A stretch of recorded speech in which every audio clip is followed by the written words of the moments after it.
అక్కడ మీరు వదిలిపెట్టకుండా నియమేషాలు లెక్కేసి మీరు అడ్మినిస్ట్రేషన్లో ఫెయిల్ అయ్యి లేకపోతే కావాలని చెప్పి మీరు అక్కడ అధికారులు గారు నిర్లక్ష్యం చేసిన దానివల్ల ఈ సమస్యలన్నీ వచ్చాయి.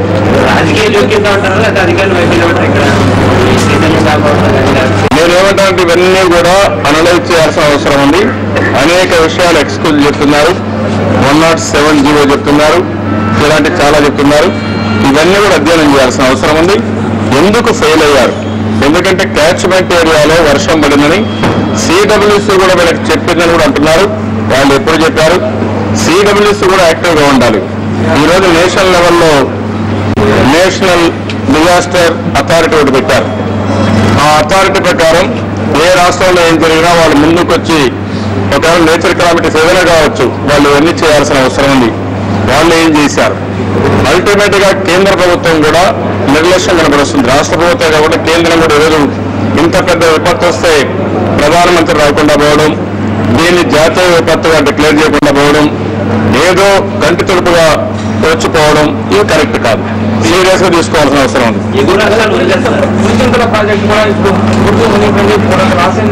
కట్టడంలో బాగా జాగ్రత్త జరిగింది. అలాగే కొన్ని నియమాలు కూడా పాటించారు. ఇవన్నీ కూడా అధ్యయనం చేయాల్సిన అవసరం ఉంది.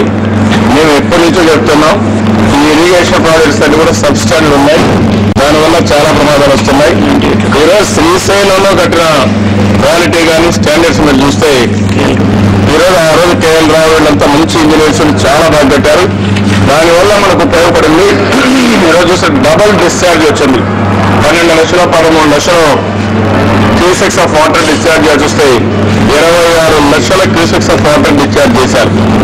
అది కూడా క్రెస్ట్ గేట్స్ పైన వచ్చినా కూడా ప్రాజెక్ట్ ఏమాత్రం జరగలేదు. That is the beauty of the project. నేను అందుకనే ఎప్పుడూ చెప్తా ఉంటాం, లోయర్ రైపేరియన్ రైట్స్ అందుకనే మనకి ఇచ్చారు. పై రాష్ట్రాలు ఎప్పుడు కూడా అక్కడ పడిన వర్షం అంతా కూడా ఎప్పుడు వస్తే వరదలంతా మనమే సఫర్ అవుతాం, కరువు వచ్చినా మనమే సఫర్ అవుతాం. వరదలు వస్తే ముంపు గురవుతాం, కరువు వస్తే అసలు నీళ్ళే రావు. అందుకని ఆ రోజు కూడా లోయర్ రైపేరియన్ రైట్స్ కానీ మనకు కొన్ని హక్కులు ఇచ్చారు. ఆ హక్కులు కూడా కాల్దాచే పరిస్థితి వస్తున్నారు. దాన్ని కాపాడాల్సిన అవసరం ఉంది. 90 జనవరిగా వర్షాలు పడినప్పుడు నేను శ్రద్ధ చేసుకొని కరకట్లన్నీ కూడా ఆ రోజు చాలా పర్ఫెక్ట్ గా ఆ రోజు వచ్చిన వర్షాన్ని దృష్టిలో పెట్టుకుని మళ్ళీ ఎక్కడ కూడా ఇలాంటిది పునరావృతం కాకూడదు, ఇబ్బంది రాకూడదు చేశాం. దాన్ని సరిగా కూడా మెయింటైన్ చేయలేకపోయారు. రోడ్డు వెడల్పు దగ్గర కొన్ని అక్కడక్కడ కొంత డిస్టర్బ్ ఇట్లాడు. దానివల్ల కూడా కొన్ని ఇబ్బందులు వచ్చాయి. ఏది ఏమైనా ఈ రోజు ఎవరు తప్పు చేశారని మళ్ళీ మనం మాట్లాడుకోవచ్చు. ఇంకా ఒక 2 రోజులు దీన్ని పూర్తిగా కాపాడాల్సిన అవసరం ఉంది.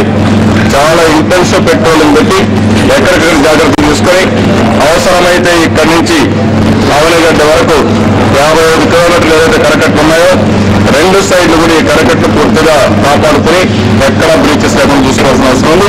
దానికి అన్ని చర్యలు తీసుకోవాల్సిందిగా గవర్నమెంట్ డిమాండ్ చేస్తుంది.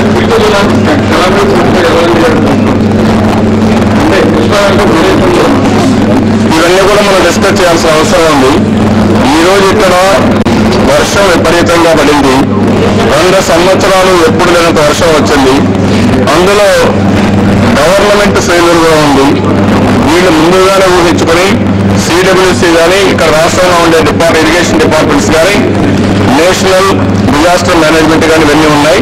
వీళ్ళందరూ ముందు జాగ్రత్త తీసుకొని చేయాల్సింది. అక్కడ ఫెయిల్ అయ్యారు. ఇవన్నీ కూడా అనలైజ్ చేయాల్సిన అవసరం ఉంది. అంతేకాకుండా భవిష్యత్తులో ఇలాంటి పునరావృతం కాకుండా మామూలుగా అయితే ఇలాంటి రెయినీ సీజన్ వస్తే ఏ టైంలో ఏ సీజన్లో ఏ విధంగా రిహార్సల్ చేయాలో ముందుగా కూడా రిహార్సల్ చేసుకోవాలి. ప్రాజెక్ట్స్ మెయింటైన్ చేయాలి. అన్ని గేట్స్ కూడా చూసుకోవాల్సిన అవసరం ఉంది. నేను నిన్న సుంకేశ్వర్లో చూశాను, కొన్ని గేట్స్ ఓపెన్ అయితే కనపడలేదు. అలాంటి మిస్టేక్స్ ఉన్నాయి. ఇవన్నీ అనలైజ్ చేయాల్సిన అవసరం.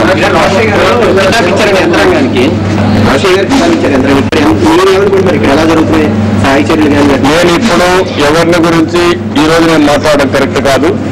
తెలుగుదేశం పార్టీ చాలా స్పష్టంగా ప్రజలు కష్టాల్లో ఉన్నప్పుడు ప్రజలకు అండగా ఉంటాం.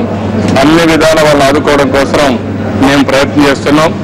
ఒక పక్కన ప్రభుత్వం పైన ఒత్తిడి తేవడమే కాకుండా ఎన్టీఆర్ మెమోరియల్ ట్రస్ట్ ద్వారా తెలుగుదేశం పార్టీ కార్యకర్తలందరినీ ఫీల్డ్లో పెట్టాం. ఎంతవరకు వీలైతే అంతవరకు ప్రజలకు సేవలు అందించి వారిని ఆదుకునే కార్యక్రమంలో నిమగ్నమయ్యాం. మళ్ళీ మాట్లాడు. కాంక్రీట్ ఇచ్చారు, వాటర్ ఇచ్చారు, ఏం కావాలో చేయడానికి సిద్ధంగా ఉంది.